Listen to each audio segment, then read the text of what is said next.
তিনি একজন রাজনৈতিক পরিবারে জন্মগ্রহণ করেও তিনি রাজনীতির ধারে কাছেও ছিলেন না।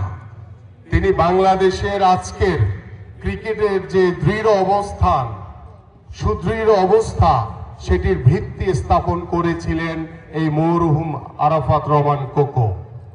তার নেতৃত্বে বাংলাদেশের ক্রিকেটে যে ডেভেলপমেন্ট হয়েছে, যে অবকাঠামো তৈরি হয়েছে, সেটার উপর ভিত্তি করে আমাদের বাংলাদেশের বর্তমান ক্রিকেটের অবস্থা।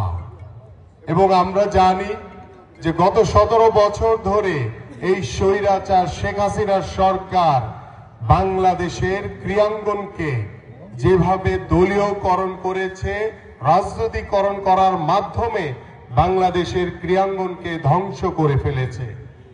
আপনারা যদি চিন্তা করেন, 91 সালে যখন আমাদের দেশনেত্রী বেগম খালেদা জিয়া রাষ্ট্র পরিচালনার দায়িত্বভার গ্রহণ করেন, তারপরে 2001 সালে যখন আবার দায়িত্ব পালন করার দায়িত্বভার গ্রহণ করেন, আমরা কিন্তু ক্রীড়াঙ্গনে কখনো দলীয়করণ করি নাই। তখন সকলেই, কে আওয়ামী লীগ, কে বিএনপি, কে জাতীয় পার্টি বা কে সাধারণ সংগঠক, আমরা সকলকে নিয়েই আমাদের ক্রীড়াঙ্গনকে আমরা সাজিয়েছিলাম। বাট গত 17 বছর এই স্বৈরাচার সরকার তার যে ফ্যাসিস্ট, যে ভয়াবহ রূপ, ভয়ঙ্কর চেহারা, তারা কিন্তু শুধু ক্রীড়াঙ্গন নয়, বাংলাদেশের প্রত্যেকটি রাষ্ট্রীয় প্রতিষ্ঠানকে দলীয়করণ করে, রাজনীতিকরণ করে পুরা রাষ্ট্রীয় প্রতিষ্ঠানগুলোকে ধ্বংস করে ফেলেছিল। সেই ধ্বংসস্তূপ থেকে টেনে তোলার জন্য, পুনর্গঠন করার জন্য আমাদের মাননীয় ভারপ্রাপ্ত চেয়ারম্যান জনাব তারেক রহমান বাংলাদেশের রাষ্ট্র কাঠামো মেরামতের জন্য 31 দফার একটি রূপরেখা দিয়েছেন। সেই রূপরেখা বাংলাদেশের প্রত্যেকটি সাধারণ মানুষের আশা আকাঙ্ক্ষা, প্রত্যাশাকে বাস্তবায়নের জন্য এই রূপরেখা দেওয়া হয়েছে।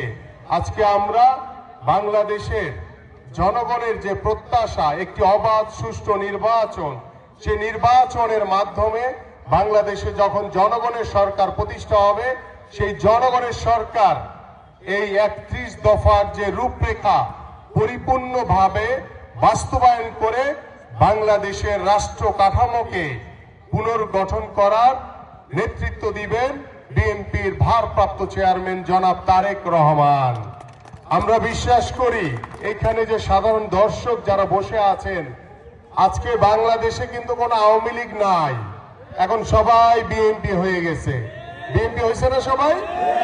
সবাই বিএনপি হয়ে গেছে। কিন্তু আমাদের সতর্ক থাকতে হবে, কারণ বাংলাদেশে কোনো স্বৈরাচারের স্থান হতে পারে না।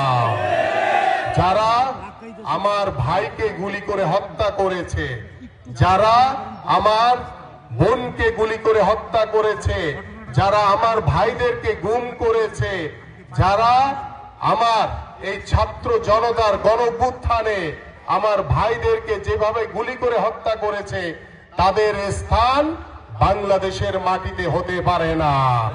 আমরা এই অন্তর্বর্তীকালীন সরকারের কাছে বারবার আহ্বান করছি যে আপনারা, বাংলাদেশ এখন স্বৈরাচার মুক্ত হয়েছে, বাংলাদেশ নতুনভাবে স্বাধীন হয়েছে, কিন্তু স্বৈরাচারের প্রেতাত্মারা, ষড়যন্ত্রকারীরা বিভিন্ন রাষ্ট্রীয় প্রতিষ্ঠানে এবং ক্রীড়াঙ্গনেও, সংবাদ মাধ্যমে এখনো স্ব পদে বহাল রয়েছে।